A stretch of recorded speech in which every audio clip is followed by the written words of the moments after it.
Defying gravity as a champion inline skater, today's guest holds the Guinness World Record for the highest air on a vert ramp. Transitioning from an extreme sports star to an entrepreneur, he teamed up with a business partner to build an all-in-one workout tool, the Morfboard, designed to make getting into board sports easy. Please welcome world record holder, skater and X Games gold medal winner, Eitan Kramer to the Escape Your Limits podcast. Welcome, Eitan. Thank you very much. So what is an air vert ramp? Tell me about that. Okay, so the vert ramp is this big U-shaped thing, and it's got transitions, so it's basically like a big old slide. And when you reach the top, there's anywhere between 6 inches and upwards of 5 to 8 feet of straight vertical. So when you drop in, physics would hope to dictate that if you leave the ramp properly, you can get, however many feet of air, depending on the amount of speed that you've carried through, and do some cool tricks, and then come back and hopefully not die, and do it again on the other side. And how high are you looking how high is it taking you? So depending on the size of the ramp, any normal ramp between 10 and 13 feet, depending on the sport and depending on sort of what wheels are on you. If it's a bike, it obviously can go a little bit higher. You're looking anywhere from 8 to 15, 16, 17 feet. If you're watching the X Games these days and people build these massive mega ramps where the average height of it is somewhere between 25 and 28 feet, which is insane to think about. The guys are airing maybe 25, 30 feet in the air, which is crazy to think about the evolution of the sport. Obviously, when you go down at that height, you're most of the time not getting back up. So it's an incredibly risky, but incredibly rewarding experience, especially when you're anywhere in that kind of range of height. Yeah, and what got you to, how did that journey start into getting involved in doing crazy stuff like that? Jealousy. Jealousy? Jealousy. So when I was 12 years old, rollerblading started getting very, very big. I lived in New York City. I had a handful of friends that kind of got into it very early. And so my dad got me a pair of really, really crappy rollerblades because I wanted everything all the time. And he always was very kind enough to say, sure, but you're not getting anything good until you prove that you're going to stick with it. So I got these horrible rollerblades that were like rickety and plastic, while all my friends had these amazing like rollerblade brand rollerblades. And we would just skate around, and we thought jumping over a little curb was like the coolest thing. And over time, we started getting involved with some kids from the Bronx and just all over town. And creating that community was such an interesting time to create moves. The sport was incredibly young, and we were literally going out every single day just making stuff up. So that's how it started. And then one day I remember this, I was skating through Central Park with a buddy of mine. We were literally jumping over a backpack. That's how super talented we were at the time. And some guy like cruised down. He was super California, and he was like, "Hey dude, you're pretty good. You wanna learn how to ride a half pipe?" And I'm like, and it turned out that this dude was one of the only pros in the world at the time. So I guess I was in the right place at the right time. And we went to the Bronx, back when the Bronx was not gentrified. We had to climb over a fence to get into the only skate park within like miles and miles and miles. And from there, he taught me how to ride transitions. And it really started to snowball from that point forward. Right. And was that then just following on from what was happening in skateboarding? Because I guess inline skates were fairly, they came after skateboarding, I guess, didn't they? Yeah. Is that how it progressed? Yeah. So if you look at even some of the names, the early moves in rollerblading started off as, because we needed a point of reference. Skateboarding had been around for 15 years at that point, so it had established itself and its repertoire and its names pretty well. And we were kind of looking at it going, well, if they can do that, how can we do it, and how can we do it a little bit differently? But it did share, that inspiration that was, skateboarding can go both ways. All right, let's try and turn both ways. And and making up tricks and adapting them to our purposes was the basis. And then from that moment forward, we were able to start extrapolating a lot more. Once we actually understood what the limits of our skates, we started adapting the skates themselves in order to accommodate better tricks and growing and evolving the roster of tricks literally by changing the gear, which was very cool because it was the skaters that was ultimately influencing the brands to change the designs. So we, at a very, very young age, had a very big hand in the way that all the skates looked.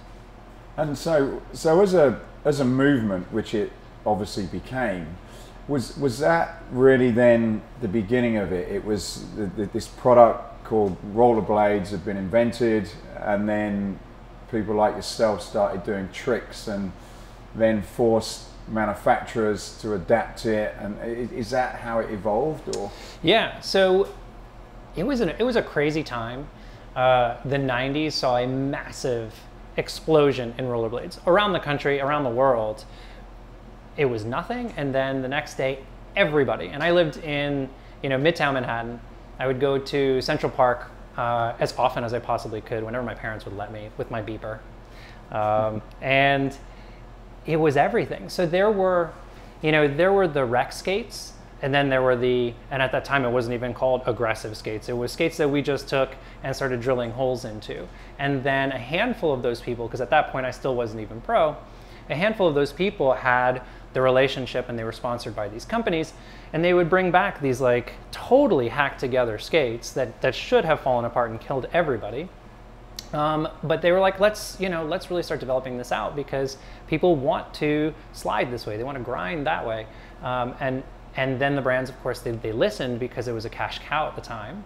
And these were the closest people. They were the tastemakers of the sport, and they were the ones who were innovating the best. Right. So in order for those companies to stay ahead, they really needed to listen to the athletes. Right. So how did you think it went? And I guess it's thinking about it as an example in creating any kind of movement. Mm. How do you think it went from something that just people did as a hobby to being able to do tricks on it? What if you had to sort of recreate that again? And I know you're obviously you're developing your own products. So what do you think were some of the ingredients that created that movement? It's a really good question. I think there needs to be the aspirational element. I think you need to show people what's possible. That is usually going to be heads above anything that the general public is going to be able to execute, right? They need to dream, right? I can't play basketball as well as Michael Jordan, and I grew up loving everything about Jordan. And the dream of it, the hope of it, got me out to the court every day. And so I think that when it comes to creating a movement, you have to be able to, and this I think is a delicate balance, you have to be aspirational but not inaccessible, right? Because when you go too high and too far, you alienate the people who you ultimately want to bring up. So finding that line and that connection point, and it's the most exclusive club that you're invited to. And showing off like just the incredible element of it, but there's a through line to you because you can do that also. Right, yeah. And were there any brands then that sort of worked? So I guess well, let me ask you a different question. What attracted you to it? Because I guess, was it just that it was a different sport that no one was really doing, and you wanted to be, you and the people you were with wanted to be different? What kind of attracted you to that sort of movement to want to, because I guess, with younger people, if it's, it's either got to be cool and you want to do it, or it's sort of, a little bit uncool. Counterculture kind of thing, yeah. Why did you and the people you with sort of pick that up, and what do you think made that cool at the time? Well, I think initially for me, what drew me was I took to it very well. And I think that once you get a taste of something like that and you take to it well and easily, that will keep you coming back. But I think, underneath all of it, it was an entirely new experience of movement, which I loved. I didn't really have a community prior to that. I was not the most popular kid in school. And this was, I found my people. For the first time ever, I found my people. And what I found so interesting about skating at the time and action sports in general is that the talent is the equalizer. You know, I was 13, 14, 15 before I turned pro, and I was skating with people who were 20, 25, 30, and we were all together hanging out all the time. It didn't matter. But I'll tell you what, if I go to the gym and I'm a 40-year-old man, and then there is a 15-year-old kid dicking around, you know, but next to me, I'm like, what, get out of here. Like, we don't have anything in common. Right. But when it comes to those sports and the creativity that sort of is imbued within them, there's a respect that you develop for one another because you can just do it. You got the talent. And it's weird because it breaks down all of these barriers. So for me, it was acceptance. It was freedom. It was literally the ability to get out into Manhattan and at 13 and 14 and 15, just leave, you know, in the middle of the afternoon after school with my beeper. And if you needed to get anywhere, you skitched. Like, you held on to you hold on to the back of a UPS truck, or a FedEx truck, and a taxi. Taxis were the worst because they could see you, and only three things are going to happen. They're either going to be cool with you and just take it easy. They're going to slam on their brakes and you're going to go flying, or they're going to take you for a ride. And that happened like more times than I can recount, where they see you and they're like, "Oh, really? Really? You're going to hold on? Great." 60 miles an hour, making every light from like Astor Place to 95th Street, and you're just holding on for dear life because the streets are all messed up. Yeah, I bet. But it was amazing. It was such a cool time to be free, to be athletic, and to be around people that were just so creative and making stuff up every day. Yeah, and so really there was, if you look at that to other industries, and we've been talking about fitness, so there really was. It was the community thing where you've got different people and you're part of a movement, I guess, that sort of and doing something, I suppose, that's a bit different and a bit daring, that kind of, you know, brought the whole thing to life. How did the brands then react? Because my guess, being on a product side, as you said, the original products weren't, I'm sure, suitable for what kind of things you were doing. How did that relationship between what I guess people like yourself, the innovators, wanted and the brands were delivering? How did that relationship between communication happen? I guess people like yourself, the innovators, wanted and the brands were delivering. How did that? I mean, I now fully understand it, as do you. Just because I want something doesn't mean that it's going to be in mass. When it comes to retailers within the next, I now fully understand it, as maybe even a year. Just because I want something doesn't mean that it's going to be in mass. To react, retailers within the next couple of weeks, and it was challenging because maybe even a year. We knew what we needed. And at that point, it wasn't about wanted to react. It was necessity and slow process. And it was challenging because we knew what we needed the evolution of the sport. And at that point, it wasn't about style. It wasn't in every sport. It was necessity and function. Like the gear. So partially there was a bit of frustration of the sport because we were young, snowboarding, and we just wanted in every sport, right? Even running. And at the same time, the companies were like, there was a bit of frustration. Did you have relationships? Oh yeah. So what is typical? And at the same time, all those sports is companies were like, you will have the bigger manufacturers. Did you have relationships? Oh yeah. So what is typical in all of those sports is I used to get to go to the bigger manufacturers, the skate manufacturers, the wheel manufacturers, and sit with the owners of Rosas. And you ultimately are a rider on the team for them. And I used to get to go to the dialogue was great. Italy. Awesome. And we were able to really like sit and design ultimately rollerblade when I skated a lot of the R&D together. And the dialogue was great. Like I said, it was awesome. We were able to really like sit, and so we just made it together until it would a lot of the R&D together. And I think that's interesting to, again, coming from the fitness space, the relationship with and so we just made it until it would that are using these products on a regular basis and the people that are developing them. I think, you know, nowadays you kind of see, you know, there's not always a great connection. You know, you see some crazy products and you see people wanting to do other things, and I think it's interesting looking at I guess a big movement like that where there was, you know, those two sides were working together.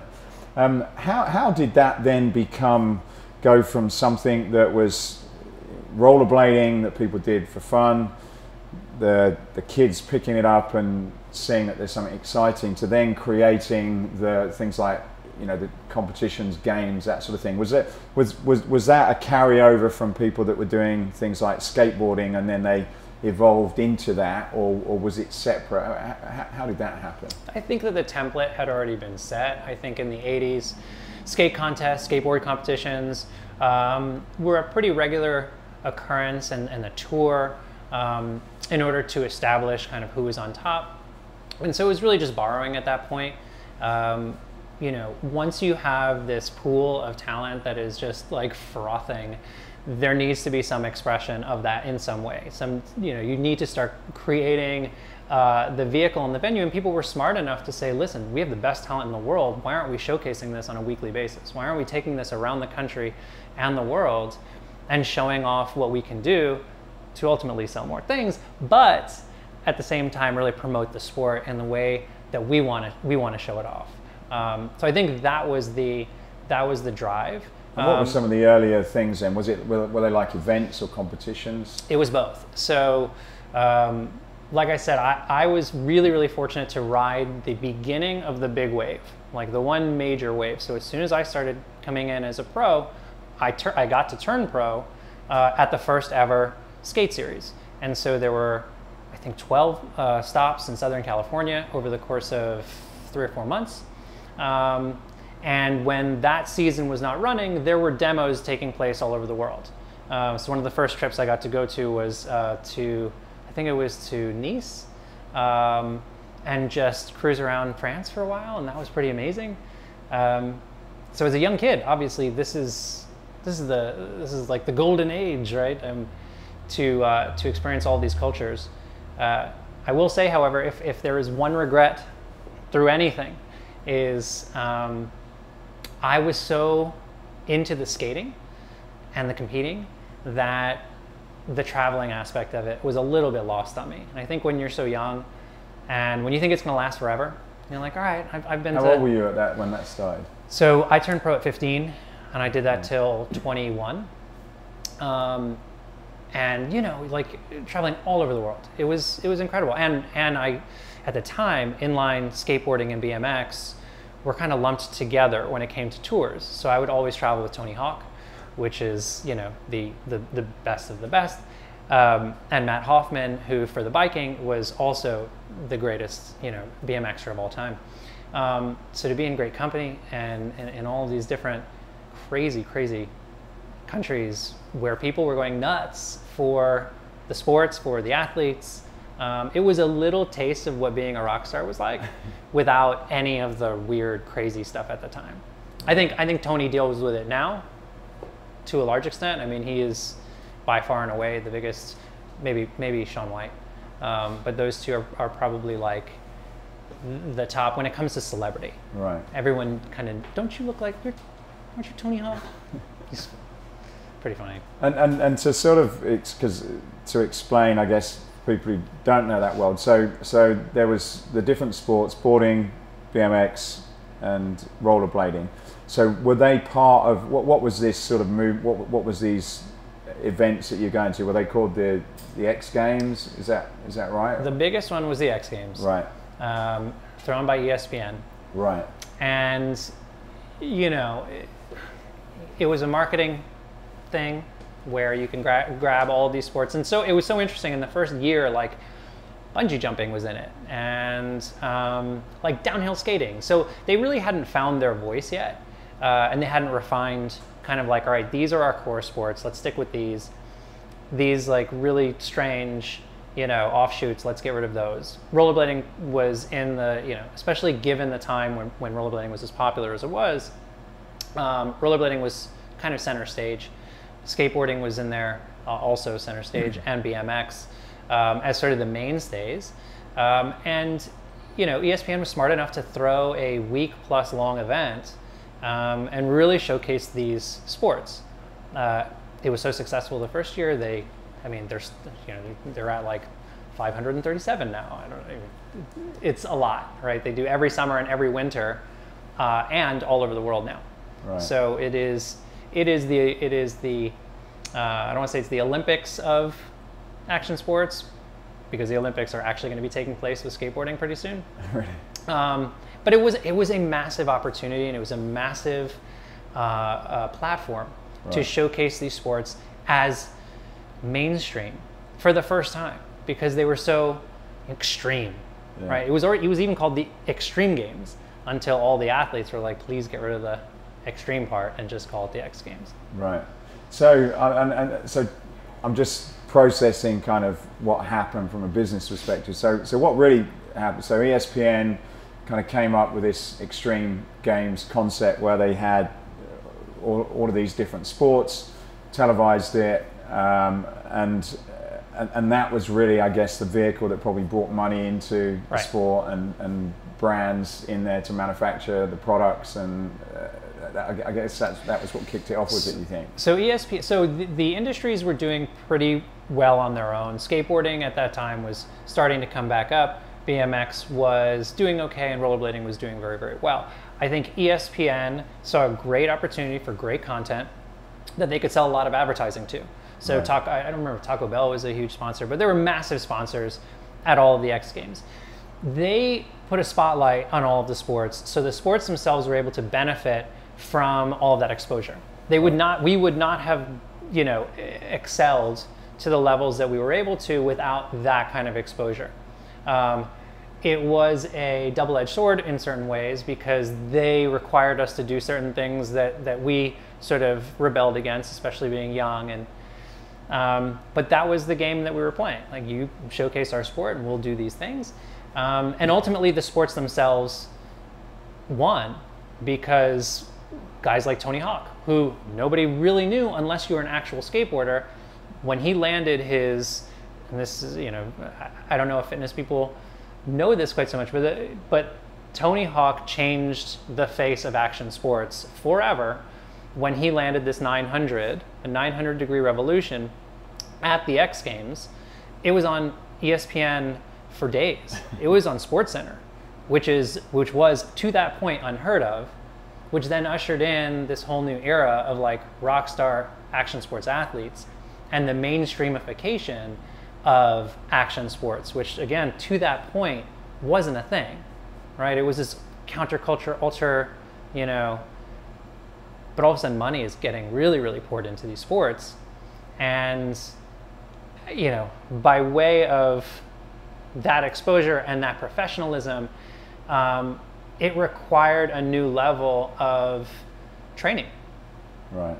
And to that point, if you trained, you were a sellout in all the sports. And when you say train, then just train. I mean not just skating. Right. If you watch, and I'm jump cutting, to somewhat present day, but 4 years ago, I think it was, NBC did this massive thing on Shaun White and his training regimen, like actual fitness training regimen, and diving into, ice baths and doing all that stuff, like a pro athlete.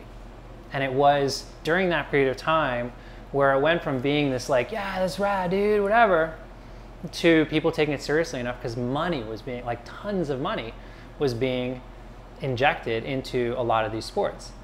And I think what has happened as a result of that is a lot of look, I mean, Red Bull has a training facility, and a lot of the top athletes go there, and a lot of non-Red Bull athletes go there to work out. So it's not weird anymore. It's not, I mean, some people opt not to do it, and their version of training is literally just skating, right, or snowboarding or surfing or whatever it is. But I think the writing's on the wall at this point. If you want longevity, if you want to excel, you're going to have to put in some work, outside of the ramp or the water, in order to really just kill it. Yeah, that's interesting. I guess, and you probably see it in all sports, but even football. Years ago in England, looking at what a lot of the people did, and even till quite recently, it was, you'd play football, and that's, do a little bit outside, but that's about it. And I guess now, in those sports now, it's also what you do, the recovery, the preparation, the conditioning, and I've noticed it quite a lot in America with some of the American sports. How much time and investment they put into that training. And I guess in the extreme sports, you know, what you're saying is pretty much the same. People used to do it for fun, and their training would just be to practice on the ramps. Then when the money came in, it was realizing, you know, people realized how important it was to, you know, work on all those details, I guess. And it's not the entire industry. I don't want to like paint like all skateboarders when they're done skating, you know, but they're also not sitting there smoking weed and drinking beers like everybody expects them to be, right? I mean, the idea of athletics within those sports has changed and evolved, and I think that it is becoming much more common to see a lot of those people going to training facilities because they know that they need to improve, you know, whether it be stamina or agility or whatever it is, in order to perform better. They're going to have to put some time in the gym. Yeah, I think it's normal now. Yeah, and so we spoke off camera, but how that evolved then so what do you think created the sort of popularity of certain things to stick, like the BMX, and then you mentioned the rollerblading was one of those ones that sort of didn't have that stickiness. What do you think made certain sports stay in favor and certain things fall out and not have the same life as others? The true answer is I'm not 100% sure, and nobody is. Right. In fact, I was in New York the other day, and I was talking to one of my old sponsors. He had a wheel company. He's a very smart guy. And his theory, and it's fascinating because I've never heard this before, it was, remember how I mentioned that the athletes were dictating to the companies exactly how they wanted their skates to run. Now, his theory was prior to that, they made skates that had a little bit of a cant to them so that when you skate naturally, it would easily cut through and pick up speed, right? Apparently, at some point, some of the aggressive skaters said, you know what, this cant shit is really terrible. Let's flatten it out. Let's make it perfectly straight. And, you know, change a few other things in terms of make the center wheels a little bit smaller. So typically there's a little bit of a rock to it, almost like an ice skate. So you can, you know, if you can imagine two wheels trying to rotate and pivot off of two wheels versus two outer wheels, it makes a massive difference. It's as if you are being placed into two skis versus something that is super agile. So those two changes, changing the cant and then changing the sizing of the wheels on the outer side, made it really difficult for a novice to pick it up. And as such, every time they would go and rent blades or buy blades, like, this is too hard, screw this, and the industry collapsed. That's interesting. I don't know if I buy all of it, but Okay. It's a really interesting, I think that there was a confluence of, specifically for our sport, a number of different things that all worked together at the same time in order for it to fall out of favor. One of those things was apparently viewership when it came to the X Games wasn't quite so high. And they only took the top 10 or 12 sports and they said, you know what, rollerblading, it's really not doing it, so we're going to cut it. There's a side conversation around that said some of the other sports didn't exactly want it in there anymore, so they pushed and lobbied for it, whatever that was. So there's that. Yeah. I think that with, you know, what we were doing was not a fad. What lifted up the industry was. I think that rollerblading became extremely popular. And when, you know, you always have to worry about something that is just skyrockets, yeah, because you know the bottom is just as fast. And ultimately that is what proved to be the fact. And, you know, it was a precipitous rise in the early 90s, precipitous drop off in the early 2000s. Yeah. So I think not getting the exposure, not having the foundation of funds, somewhat of the disdain from other sports, and when the money wasn't there for the athletes any longer, it became very difficult to have a very large representation anywhere. You can't tour. You know, the videos start kind of falling off a little bit because, again, money is so much tighter, and all of a sudden it starts to contract. But like I was saying earlier, I think going underground for that sport in particular was probably the greatest thing that could have ever happened. Because over the last 20 years, the struggle and evolution that has taken place and the talent and skill that has built out of that for being out of the spotlight has created, you know, if we were in the X Games today with the kind of power and style and creativity that the athletes have today, they would be competing at the top level and people would be freaking out. Yeah. And it's unfortunate that that pendulum has not swung in the other direction quite yet. I hope that it does. But it's weird that you need that kind of like obscurity and struggle in order to really, really prove and affirm that this is who I am, this is what I do, and a lot of that magic takes place in there. Yeah, it's interesting because in any business, I suppose the dream is to be able to create a movement, a community, and something that stays there. And the reason I ask is, you know, skateboarding and BMXing has been around since I was a kid, and it seems to continue. And as you say, something like rollerblading, you know, what caused it to go up and what caused it to drop? The story is interesting that you mentioned about making the changes. Weird, right? Yeah. And in some ways I can kind of understand that because, and we will come on to your product in a moment, but I think as you said it in the beginning, in anything, whether it's a fitness movement or a new product, I think there's always a fine balance between aspiring people, you know, to be able to think I can actually go and achieve that, but easily being able to do it. And we spoke about your products, and I know many people who invent products for the fitness space and put it in gyms, and it's great that the trainers can do, as you said, they can do these crazy things, but unless it's something that people can master and not feel stupid, particularly as we get older, then they're probably not going to pick it up. And I guess I don't have the secret formula. It's one that we're constantly looking at, but I think you've got to get that balance, haven't you, really? You've got to be able to say, even skateboarding, like I picked it up since I moved to California, and I'm not very good at it, but I can get on, and I can skateboard in a way, and I suppose it's accessible, and now I kind of feel linked to that. And I suppose it's the same for fitness. If you can do it without too much difficulty and you don't look stupid, then maybe those are things that are a bit more sticky. I don't know what you think about that. I 100% agree. You know, we were talking earlier about how we take for granted at this point, we're maybe 12, 13 years into TRX, and you look at them and you're like, obviously, duh, this. I mean, there's 1,000 things you can do. 10 years ago, people walked into the gym and they're like, fuck this. I'm not touching that. I'm gonna look so dumb. So it's incredible how much education is required in order just to get a baseline of comfort around a product. And I think that it's incredibly important to know where you want to go and know where people are at. And I think that is probably like that gap, and not being able to identify where you sort of live on that spectrum is either going to make or break you, right?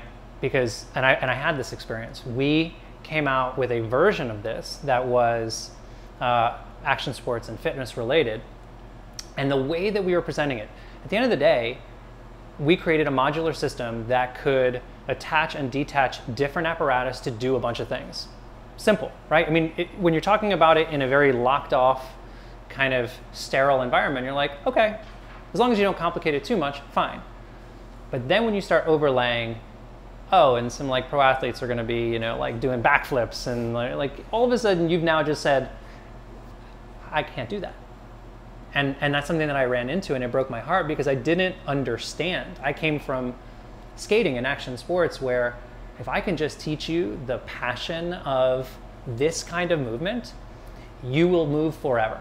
Promise you that, right? Because that's my biggest pet peeve with fitness, is that it is a sometimes relationship. Because I don't think in general, and things are changing and evolving in the absolute right direction, as far as I'm concerned. But the reason why people skate and surf and snowboard is because it's in them. It's a part of who they are. That movement is so necessary to their life. And when people go into the fitness world, like I did, because I was a trainer for 12 years after being the skater, the disconnect in my mind is so vast, because movement is all of this. Fitness is this. it's amazing, it's absolutely necessary, but if you don't have access to the rest of that, I'm going on a trip. I need to get ripped. Cool. I went on my trip. Now I'm fat. And it is this perpetuation of the outside in versus the inside out. The industry sort of feeds off of it. And so in a lot of ways, you know, hey, we've got get back in shape New Year's and all that, and it just like pulls you in. Yeah. And for about 30 to 60 days that, you know, I'm gonna show up, and then it trails off. But if you can engage people in a way that is exciting, that is an experience, that can make them want to get out of bed for the thing, and yeah, sure, I may lose some weight and I may get stronger, then you win. You'll be doing it forever. Then it becomes a part of who you are, it becomes your life, as opposed to just something that I do in my life. Right. So, and I know this is the billion-dollar question, but being involved in a movement from the very beginning, seeing how it expanded, being something that you just did because you loved, it was part of your life, you know, you got up and you did it until you went to bed. How do you think the fitness industry could take what was created there and sort of make that something that you would feel the same way about? Is it about the community? Is it about the entertainment? Is it about the fact of learning new things all the time? What do you think could be learned from that industry and apply it into fitness, which I guess is great for all of us at all ages? It's, you know, it's life-changing. What are your thoughts on that? Yes to all of that. I mean, it's kind of those facets, I think, all have to be a part, right? If there's a diamond, community is one facet of it. Constantly learning and evolving and transforming is another one. I think at the end of the day, it has to be something. I remember when I was working on this and some other things, I said, give them something worthy of the effort it will take to transform their lives, right? If you're not inspired to get yourself out of bed every day, then the relationship is going to be very, very shallow. So yes to community, because obviously CrossFit has proven that, right? I mean, they've done an incredible job, regardless of what anybody thinks about CrossFit itself. The community that they have built in just 15 years or whatever it is ridiculous, because everyone talks about it and everyone likes to be in their communities. So that's extremely powerful. Going to a gym and working out but not really having any goals, it's the easiest way for you to never go back to the gym. So having to create that, I think experience is massive, which is why I love the boutique element of the fitness industry at this point. I think that big box gyms have had for the longest time the most difficult experience trying to create new, where little boutiques can do that and create an experience within that 1,000 square feet, which ironically now is flowing back into big box. Yeah. I think you have to have elements of every single one of those things. And I think at the end of the day, because we're all so different, I'm not a metrics person. Like I really don't, I don't really care all that much about that. But if I go in I'm going to work my ass off, but the environment has to be great. It has to be cool. That's why I love what you guys do, because you can take an empty space and turn it into a playground. And I think that that's what people need. They have to wake up and get excited about going to like do this fun shit and climb on this, because at the end of the day, we're just a bunch of kids who are too self-conscious to go be kids again. Yeah. And I think that anything that allows us to kind of forget about all of that, and maybe it's through intensity, maybe it's through like, 50 reps, do it. But ultimately we have to like shed this, confinement of I don't know, it's like we were talking about, I'm too self-conscious, I don't really feel good about this. Whatever is going to get people excited enough to walk in and be safe, work hard. I'm not even answering the question because there's the answer is yes, all of it. And I think that the people who are successful are the ones who are able to kind of like make the right recipe for them. Yeah. And it's like, okay, a little bit of this and a little bit of that, because some things aren't going to work. Like screaming at you is not my thing. Like I've never, as a joke, sure, but it's like, come on, let's do this. And neither is like the whole inspiration thing of like, how you do this is how you do your life. And I'm like, it's not for me. No. It's for other people. And that's great. And I think whatever motivates them is perfect. And a lot of authenticity. Yeah. A good friend of mine, he directed P90X, Mason Vanderwald. I was doing a thing called Daily Burn, and he was directing that, and there was this boot camp beforehand. He literally broke everybody down. And I'm not even, like, we were crying. Not even kidding. And he screamed at me one day so hard, he's like, stop talking about playing and play. And it pierced me to my core, because it's, you know, it wasn't specific to that moment. It was like in life, if you're not going to be authentic, don't talk about, do it, and then I'll believe you. And I think that in a lot of fitness, they sell you the idea, they sell you the dream, and they kind of go through the motions, but they're not in alignment with what they're presenting. Yeah. And I think that the intuitive people, the smart people who come to it, and even when you don't even actually, you can't even understand it from a intellectual standpoint, but just something from your guts, like, this doesn't feel right. And that's why I think a lot of these boutiques, they open up and they have this little flash in the pan and then they close, because ultimately they weren't doing what they should have been doing. They weren't doing what was in them to really present. They were just doing another version of another boot camp, like Barry's or like, you know, and it didn't work. Yeah. And I think the other thing is with fitness, it's very focused on the, you know, the physical, losing weight, sure, and trying to get in shape. And I suppose, you know, shifting that to, you know, if you look at it in terms of the extreme sports, it's more about kind of getting better, mastering a skill, trying a new trick. You know, it seems to engage the mind more than just saying, oh, you know, because your weight can change and your life can change, but if you feel as though you're getting somewhere, I guess that is an attraction for sports, isn't it? Mm-hmm. You know, just being able to feel you're getting better. I think so. I think at a certain point, doing an overhead press gets boring. I mean, unless you're super excited about being able to lift 5 pounds more, and then a week later being able to lift 5 pounds more, at some point you will reach a plateau. Learning how to swing kettlebells is great. Learning how to swing a mace, awesome. I think it's the learning, right? I think it's standing there going, and not having, back to that self-conscious thing, not having that judgment around it, and just being like, okay, I'm gonna suck for a while. That's okay. And actually figuring out the technique and really refining that technique, which is why dance is so incredible, which is why action sports has been so incredible. And even mainstream sports, basketball, like most pro guys can't shoot free throws. You gotta sit there and you gotta practice your technique over and over and over again. And I agree with you 100%, because it's so externalized. There's no deeper intrinsic value that is sustainable over time, right? That drive and that joy and that passion, if it's really just about stepping onto that scale and being able to take off your shirt when you go to Tulum, then it's literally skin deep. What I think is really beautiful about what's happening in the industry now is like movement is a much more overt sort of conversation, and people are addressing it in a very real way and in a fun way that can, I think, turn people on and really get them excited.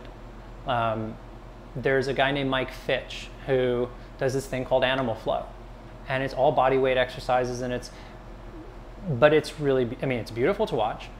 It's choreographed. It's difficult because there are a lot of gymnastic elements to it. And I can see how people can get excited about that for a really long time. Right. Because you're performing, you know, you're performing while you're working out. And I think, again, if you can do something, and then the fitness element, the movement is fundamental, but the fitness element is sort of, yeah, I know, I got that. You're getting that as well, yeah. Kind of on the side as sort of the back door, then I think that you will always win. Yeah. And I think people who are smart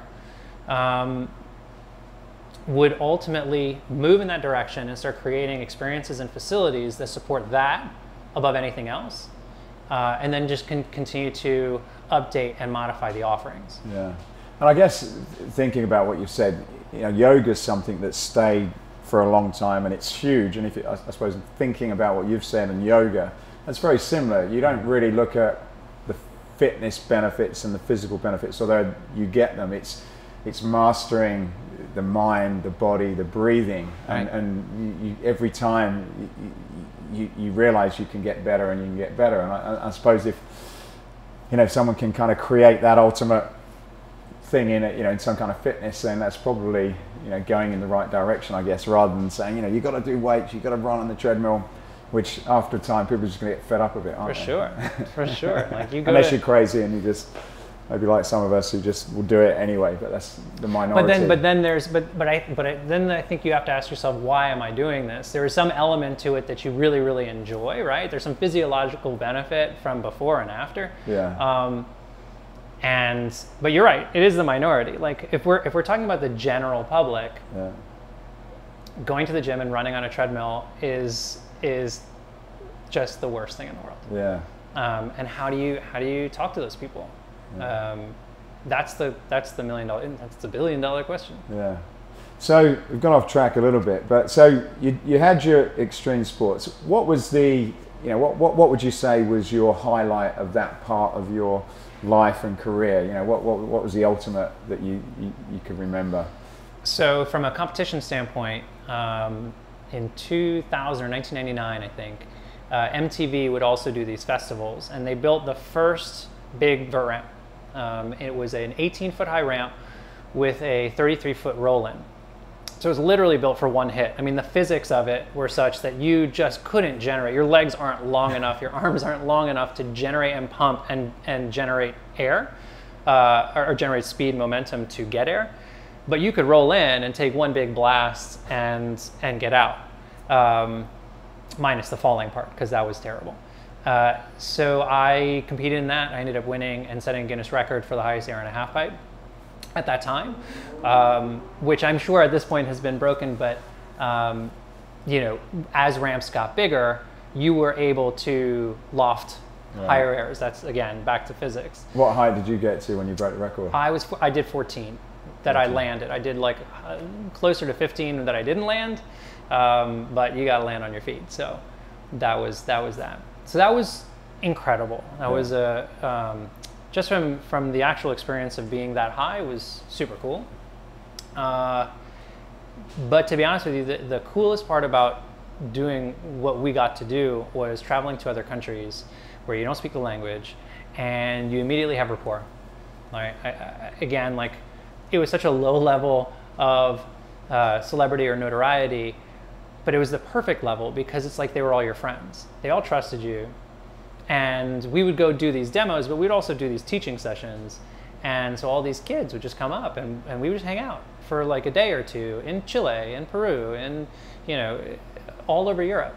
And to have that instant relationship with somebody because they just knew who you were, I think for me, from a like real standpoint, that was the coolest part about that whole experience. Yeah. So you were I guess a celebrity at that time, I guess, with the people who were following you within my world. Yeah. What would be one of the sort of coolest kind of celebrity moments that you had when all that was going on? The ones that you could probably talk about. There was one that was just so sweet. I was walking in Manhattan, and this guy, this older man, was walking across the street, and he literally screamed at me, and he grabbed me, and he pulled me to the side and said, "My son loves you." Going on and on, can I please have your I was just kind of blown away because getting stopped in Manhattan by some random dude was, super cool at the time.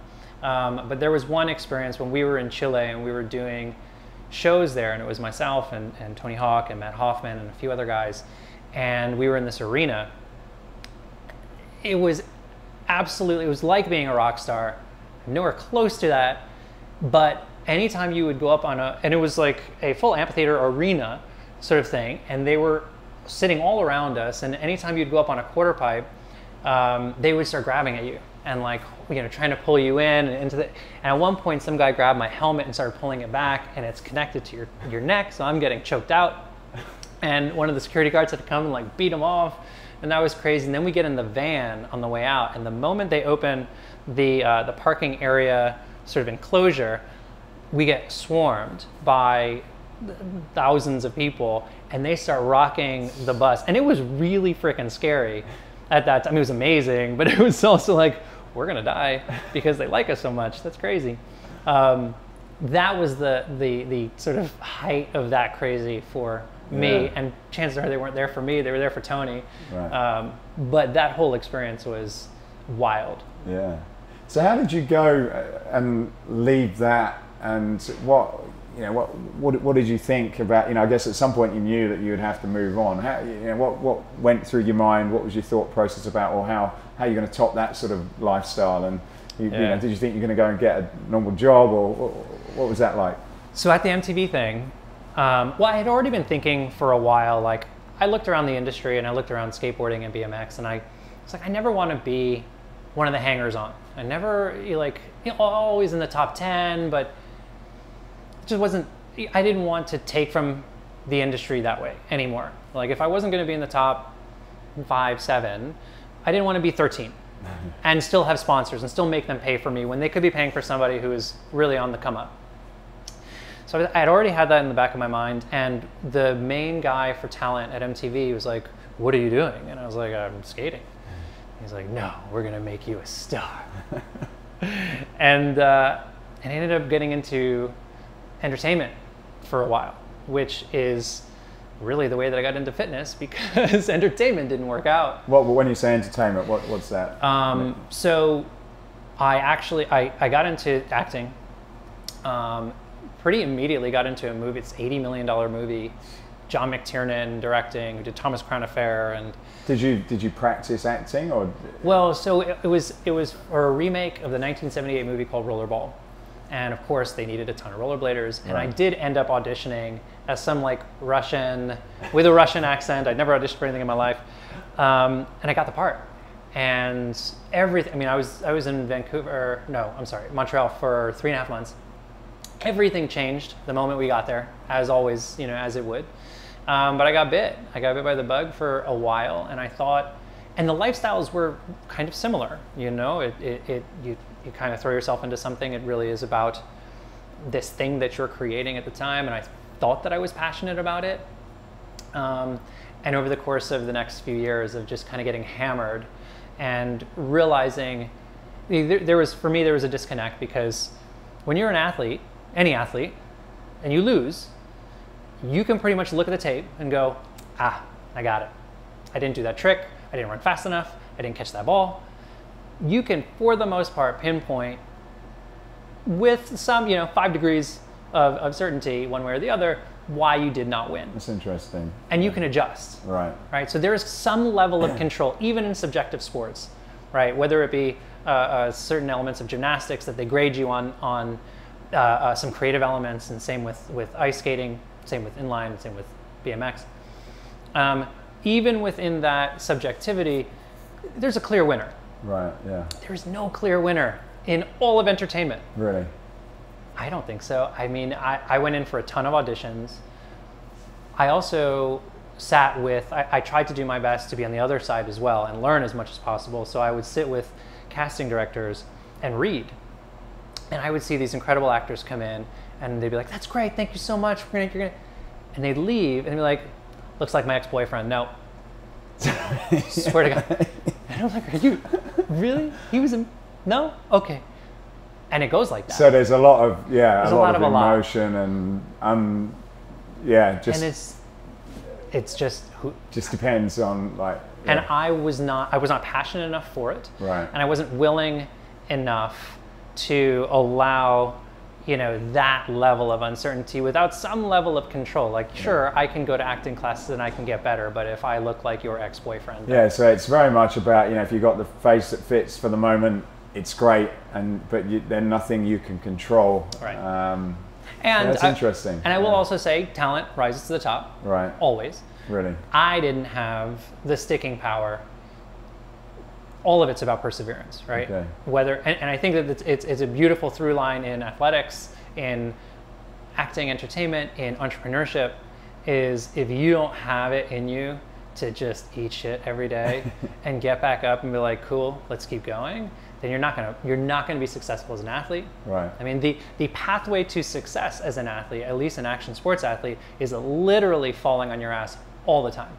failure after failure after failure until success. And it's the same thing with acting. Like you go on 1,000 auditions and then you book the one, and hopefully it turns into something more. It may not.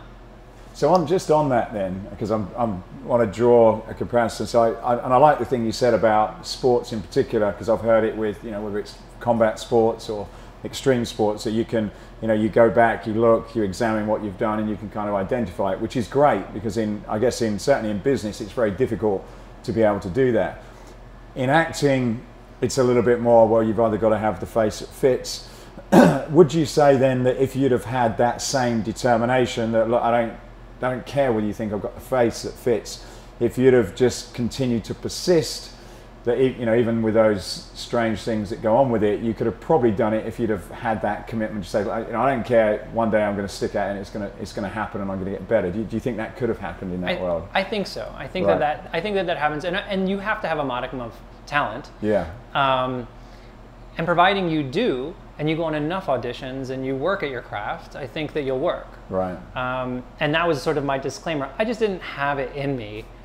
Like, I have it in me for the things that I'm in love with, right. that I'll take it in the face all the time and get back up and go after it again. Yeah. Like with skating and like with creating things like, Morfboard and all that. Acting, it just wasn't, and it took a lot of soul searching to realize that, because when all of your friends are doing it and your entire social circle is like, all right, I'll see you at class and then I've got this audition and whatever, the moment you extricate yourself from that, you are other, right? And it was one of the most freeing moments, and it was also one of the most alone moments that I ever experienced, because all of my friends were still doing it. And they're like, oh, I can't hang out, I gotta study for a scene or whatever. And so there's that moment of really having to go back to, who am I, what am I about, what do I want, yeah. and just being okay with that discomfort. I think that's really important, because a lot of people, myself included, you think, well, am I on the right path? Do I want to do it? Can I do it? And I guess in some cases in your rollerblading, you obviously wanted to do it, you had some talent, but you also worked extremely hard to be the best, and as you said, you fell down consistently and you got back up and you did it. I suppose if you're in something that you're kind of not really sure on, then it's unlikely that you're going to have the ability in you to keep doing what you've got to do to be good enough. And I suppose success is probably about understanding about yourself, what you really want, and then being prepared to do everything whatever it takes until you get there, I guess. Would you agree? Because you've been at the top of your game in sport. Would you say that's part of what made you as good as what you were? I think that's all of success. I think that if you look at anybody who looks like it's just fallen into their lap, you see the 10 years of just eating crow leading up to it, and all of the seemingly horrible experiences at that time that ultimately informed that success. I don't think you get out around it. And if you do, I think that success will probably be short, and this is just my take and from what I've seen, I think that success will ultimately be short-lived, because you will take it for granted and you might not work hard enough. I think that when you've had to work so hard just to get to where you are, there's a level of appreciation, a level of humility, and maybe, I'm a slightly neurotic guy, and so when I get somewhere, for better or worse, I look around and I look back and I'm like, oh my God, I might lose it. I got to work harder. And I think that there's a level of complacency that comes with, as with it did in the beginning of my skating. I'm like, this is easy, came easy. The work kicked in when competition really got hard and heavy. And are you going to get back up after that fractured pelvis, which I went through? Really? I had a fractured pelvis. I 8+ concussions, broken ribs, broken nose, partially torn. Like, do you have it in you to get back up after all of that and overcome that very real, tangible fear, as that would translate into business and entrepreneurship? Like, you get kicked in the face. What made you want to, for me, if I broke my pelvis, I'll probably say this is probably not for me. What made you want to continue? What was that drive? In skating? Yeah. I can only say it's because I I didn't know anything else. I didn't want anything else.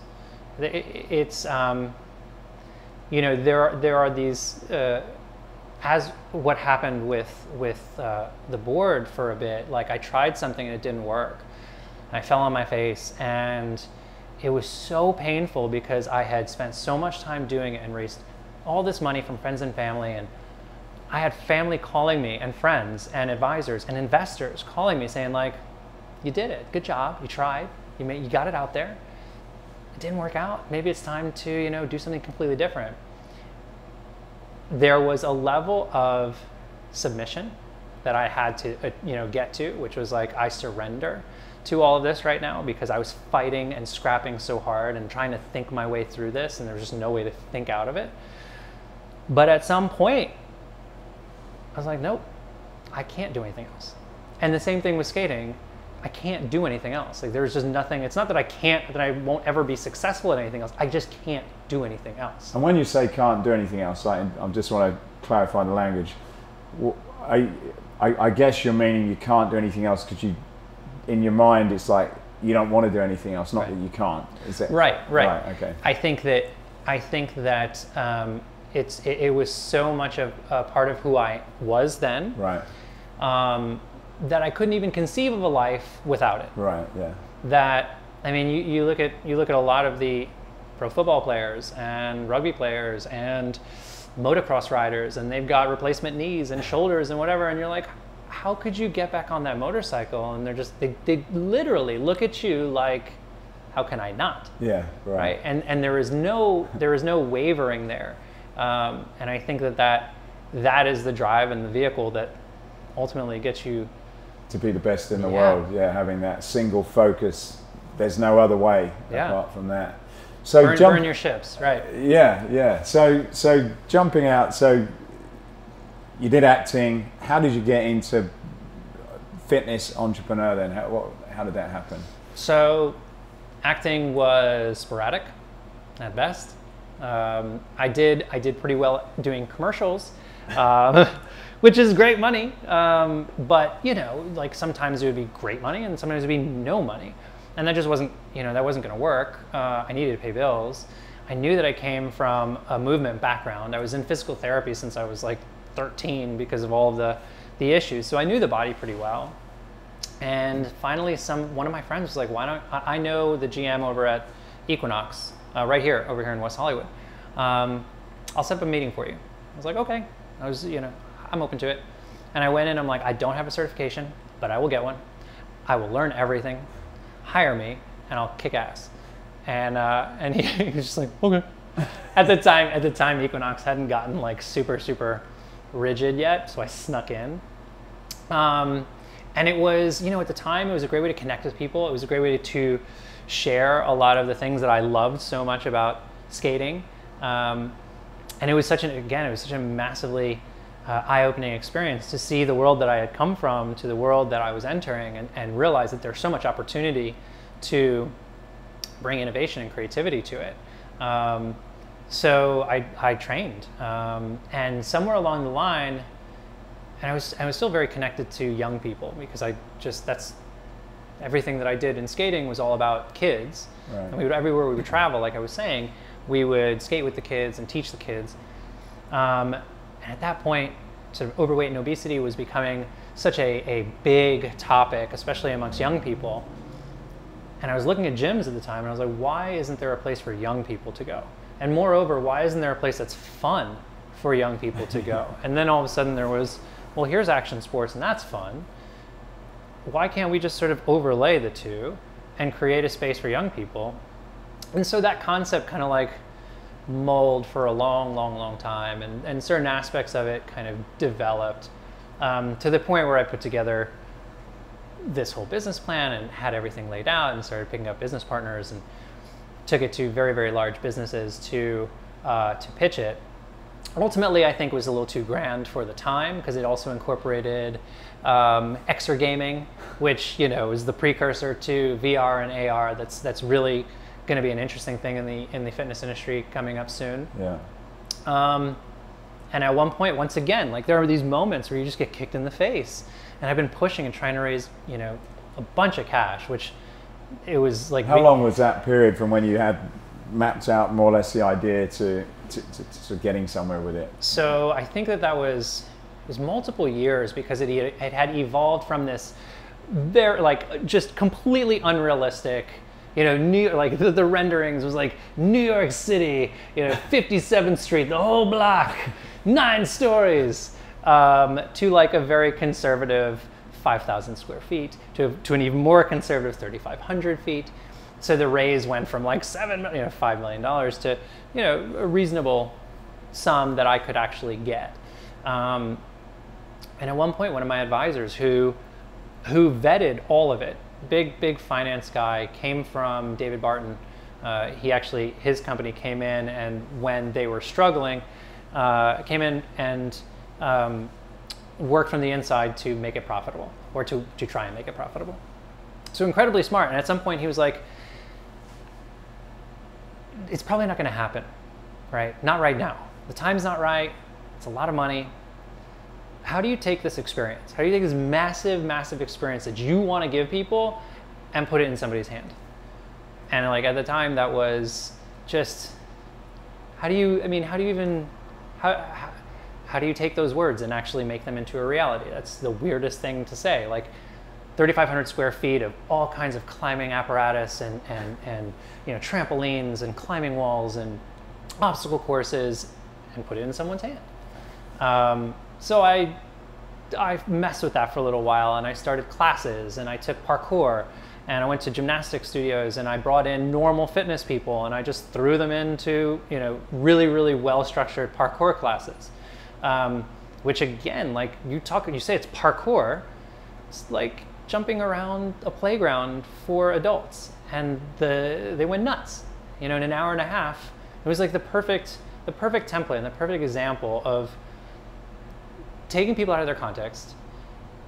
Jump over this thing, right? And you've got a spring floor, and if you want to transform any, again, all from my perspective, but if you want to transform any facility into the most fun place in the world, put a spring floor down, right? Because then all of a sudden jumping becomes a super fun thing instead of this cardiovascular exertion. And these people were just having the greatest time for an hour and a half. I'm like, oh, okay, there's something here. And I kept that going for a while. And ultimately one day I was watching, I like 80s cartoons, I like animation a lot. And I was watching the Thundercats on YouTube. I don't know if you're familiar with the show, but it's the greatest show ever. And they had the original commercials for that time. So from like 1985, all of the original commercials in this 30-minute block. And there was the Pogo Ball commercial. And if you remember the Pogo Ball, which was basically looks like Saturn. Oh, okay, yeah. There's a circular disc and a ball in there. Yeah. And I watched these kids jumping up and down, having the time of their lives. And I looked at that and I was like, that's fitness. Like that right there, that is the thing in your hands, right? It's high intensity interval training. It's low impact. It's super fun. It's agility. It's balance. It's coordination. It's, you name it, it's all of those things, and kids have no idea because they're just having the best time. Boom, done. And that ultimately was the seed that created sort of the product, which was the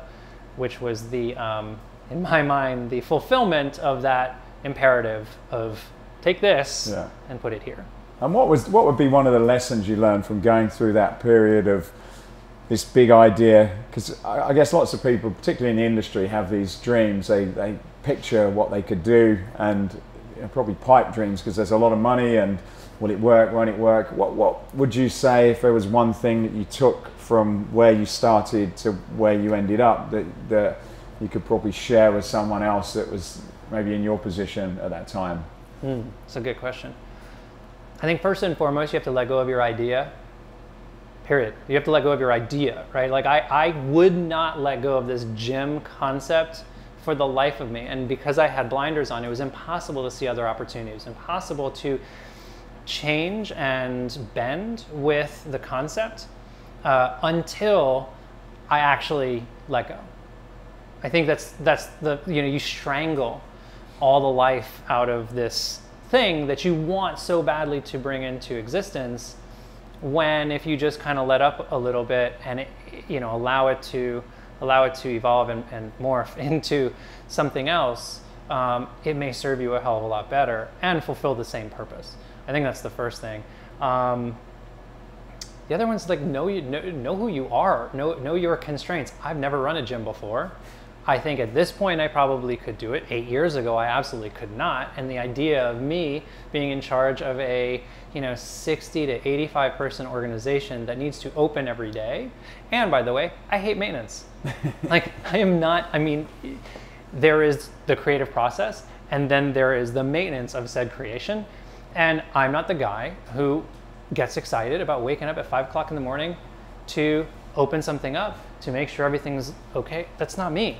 Like, I'm glad that other people can do it and I respect the hell out of it. But so where am I thinking that I'm going to help run 70 people? I just didn't, it wasn't, I liked the idea of the thing and I could even get into the nuance and the specificity of it. But it didn't align with who I was because I didn't want to run a gym. Yeah. And so it's funny because I was just pushing the hell out of it. And I think there was a disconnect, there was an inauthenticity that I knew deep down, but I had gone so far with it, strangling this concept to the point where like, we just got to do it. I've spent so much time doing it. Yeah. And then I think at some point you just stop. At some point a therapist of mine once said, you have to know when to bull and when to doze. Right. When you have to know when to bull and when to doze, as in like a bulldozer. Oh, okay. Right. Know when to go, know when to pull back, and rest and evaluate and take a look at the lay of the land and really see where you need to go next, as opposed to where you think you have to go. Yeah. And I guess I can see, I suppose it's a bit of a double-edged sword in what you do and any successful, whether it's entrepreneurs or athletes. That single focus, vision and drive for one thing is great because it gets you somewhere. And I suppose when you do apply that to other things, you can apply it. And I know I sometimes get the same. You get attached to an idea and it's like, no matter what, we're going to make this work. And you bull. Mm-hmm. And I guess sometimes it is good to understand when to step back and reflect and probably question, is this really, because for a long time I've always dreamt of a gym and I still do dream of a gym. I think it's great, it's exciting, and I love the creative part of doing it, but like you, the operational part, the running of the team, that's totally not me. And I suppose I could have easily been in that business and not had the freedom, stuck in one location, not being able to move. For me is not what I want. And I guess it's a great lesson, I suppose, for people to think of is, sometimes it could be a great idea, but is it what you are? And sometimes is the reason it's not happening is, you probably just need to step back and think, can I take that concept and put it into something else that's probably more me, and have a better chance of succeeding. Which is exactly what you did. Yeah. So you're proof, your proof of concept right there, that with just a few tweaks, you got everything you wanted of it. You can go in and you can build something and be like, peace. Yeah. You built it. You created something incredible with your product. Yeah. You get to go do it somewhere else. Yeah. That's an incredible example. Yeah. That's interesting. So what were some of the things when you did that you didn't think you were going to have to deal with? Some of the unexpected hurdles that came in your way, once you got it off, that you wish you'd have known before?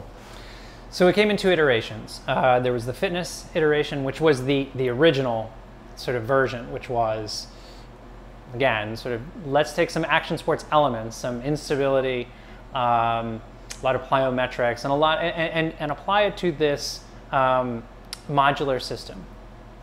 I really liked that idea, and everyone I shared it with did as well. And I think I screwed up the control group.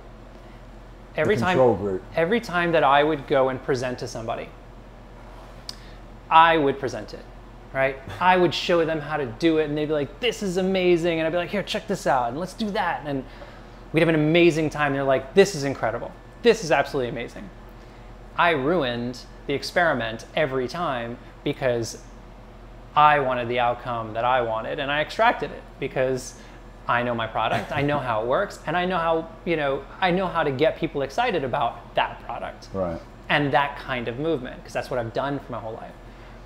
What I didn't expect was put product down, walk away, let people engage with it on their own, and let's see what happens. As we were talking about earlier, simplicity oftentimes will win. There was a level of complexity too, and at that time, the design was slightly different. So it was a little bit more complicated to insert. And there are different parts. And while I think that that's super cool because I'm a gear junkie, I love gear and skateboards and snowboards, and I love putting together bindings and bicycles and things. And the customization aspect of that is just brilliant to me. That was part and parcel of this thing. People were just, it was kind of lost on them. It just kind of was strange. And so for me, I was not anticipating that disconnect of me being present versus me not being present. The impression that the aura that I wanted the product to have versus its reality, which was what it should have been, was this is a tool that does multiple things and this is how it does it. It should have been that, to make it clean and simple and more accessible to a normal fitness audience. I thought that by speaking here, I would get those, again, that you want to be aspirational. I think I left the base, right, and it became like, that's really cool. I can't get there. Yeah. That was my bad. I take full responsibility for that. Other challenges are like just getting a product off the ground on your own, especially when you're scrapping for cash. And like I had to raise I raised a reasonable amount of money, but I was running out quickly, and developing the product and paying for prototypes and creating content, all of those things in order to just get it to a place where it's feasible. Patents, all of that stuff is so expensive. People don't think of all those things. You must have had a good advisor to direct you, but they're all little bits that you don't realize you need to do, and also you don't realize how much they're going to cost as well. Right, especially legal. Yeah. Like legal is definitely the one that's gonna, even just forming a business, like, hey, let's be partners, cool, $15,000 later, you have a business. Yeah. It's like, that was not something that I was anticipating. So all of the little things along the way were challenging. As I had mentioned, we had done a Kickstarter in the fitness iteration, and it wasn't successful. We got to about 70 some odd thousand out of a $100,000 raise. And at the time I was devastated. And I mean, like, on the floor, what am I doing with my life? And it also coincided with 2 months later, I had to have an L5-S1 microdiscectomy. So it was like the absolute biggest punch in the back you could possibly experience. I thought the Kickstarter was gonna go like no problem. But again, I didn't have that learning of where I wanted it to be versus where it should have been until after that, which was a little too late, especially when all the content is made and you've sort of invested all the time and energy into doing it.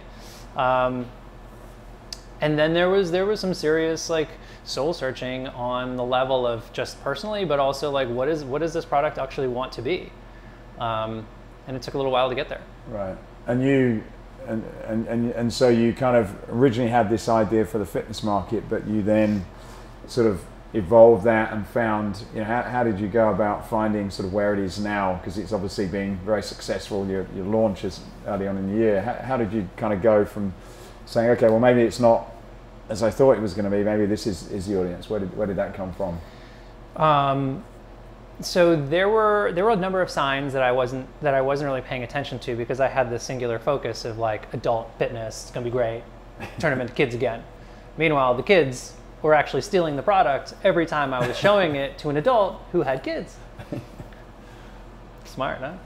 So they would steal the board and they would run off and put the skateboard trucks on it, and they would skate, and then they would put the balance board, assemble it and ride that, and they were like, I want one. And it was so funny because it was smacking me in the face, and I'm like, that's cool, kid, get out of here. Yeah, let me do my stuff. I'm pitching right now. And then to be honest with you, I was wrecked. Like, I had just had my back surgery. I always go, there are a handful of things that I try and do every week just for my own mental health. And one of those things is go to the beach up in Malibu with my dog and let her run. And it's just, you know, being next to water, I think probably for most people, I mean, especially for me, is just this like creative, rejuvenating. And I remember walking on the beach and I was like, I surrender. Like there are those moments that I'll just finally go like, I fought too hard. I can't even walk right now. I can't work out. I can't train.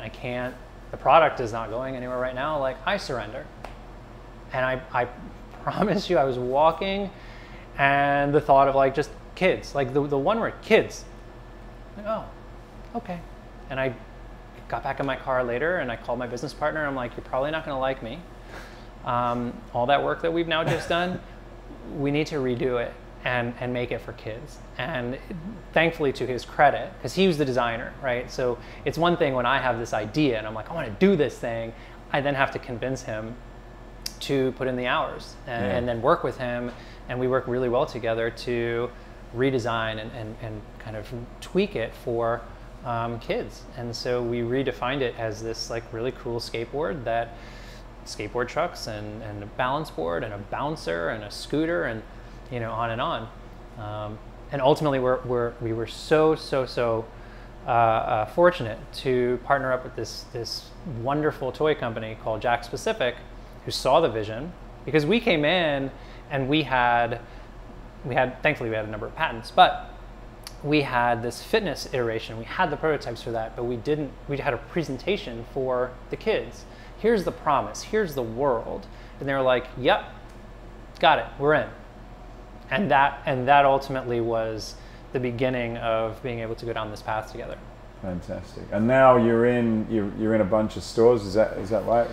We're in, I mean, I don't even know the European ones, right. but we're in Target and Walmart and BJ's, a lot of big box retailers around the world. Fantastic. Which is blowing my mind. When it launched and I got to walk into Target for the first time and like point to it and take a picture with my then girlfriend, is unreal. Yeah. And I think that in a lot of ways it's sort of coming full circle, because like I said, I loved gear so much growing up that I would literally like obsess over my wheels and the, you know, just every element of my stuff. And to be able to actually create stuff now and introduce new kids to the world of action sports as a very easy kind of interaction, that it changes and transforms so easily, I feel like is a really nice coming home and a nice circle. Yeah, and it sounds like it's a big journey for those people who see it, and it's like, oh well, that must have been easy. It's very that was obvious to see. Yeah. Sure. I can do that. Yeah. So what's next then? You know, where do you go now? The fortunate thing about the product is that it is an ecosystem that ultimately continues to grow. So every season we get to sit down and do a bunch of R&D and create extensions in snow and electric and off-road and really just sit around and throw these ideas up against the wall and see what sticks. So that's super fun. Thankfully at this point I feel like I have found my passion again, which is the closest thing that I can remember from skating, and it's creating products. It's taking something from nothing and building a world around them, and ultimately, you know, hopefully putting them out into the world and being well liked first and foremost. Like, I think that's what I'm meant to do at this point. You found your place again, I guess. Yeah, and it's not. I think it ultimately. I love products. I love making them. I love, you know, ideating and moving them forward. And again, like, it's not just the thing; it's building the world around it. But I also love experiences. I think that, you know, even within the industry, the fitness industry, being able to come up with new concepts that get people excited, that get people to want to participate and push their limits, and all of those kinds of things, I think that I am really, really drawn toward. Yeah. So before I ask the last question, where can people find out about you and the product if they want to learn more? Well, if they want to find out the product, it's morfboard.com, morfboard.com. We have an Instagram @morfboard and Facebook as well. we are in, like I said, Target and Walmart and a number of other big retailers around the country and the world. If they want to find out about me, it's just, I mean, by way of Morfboard right now, because I've pretty much thrown myself headlong into it. Right, okay, great. So final question then. So Escape Your Limits is about escaping what you or other people have said or you've believed yourself is impossible. What would be a recent example of where you have escaped your own personal limits? I touched on it a little bit. I had a failed Kickstarter that I thought was going to be wildly successful. I had a spine surgery that knocked me out for 3 months. I had friends and family who, from love, nothing but love, were telling me, time to do something else with your life. And it was the most alone, most vulnerable, and most raw couple of months of my life. And to be able to say, no, I'm going to do this, and stay the course, and continue to persevere, and pick yourself back up. I think that moment in the last couple of years has been everything to me. Yeah, fantastic. There's some great lessons there from the fitness industry, from life, particularly from business, and I guess I relate to a lot of it because we've been through very similar things, been in business for a long time, and there's a very fine balance, and I think that's one of the things I've taken from this conversation has made me think a lot about some of the things I've done and the decisions I've made, and I think generally it's you've got to get this right balance. There's no one answer for everything, whether you've got a fitness club and you're trying to make that successful, or whether you're an entrepreneur developing products and you want to make that successful. Sometimes the things that really make you a success can also cause you to fail if you don't have them in the right amount, and I guess it's constantly treading that fine line, and I suppose the one thing that I like what you've said is once you do find that balance and you're in the right place, is then continuing and not seeing anything else. I suppose like in rollerblades, you getting that balance and just keeping going. Right. So yeah, fantastic story, and one I think people can listen to several times and get a lot of lessons from. So Eitan, I appreciate your time. Thank you very much. Very much. Thank you. That was great. Hey, I hope you enjoyed this podcast. If you did, then please go over to iTunes and subscribe to the Escape Your Limits podcast. Leave a review, leave a comment. It really would help us a lot to continue to keep these going.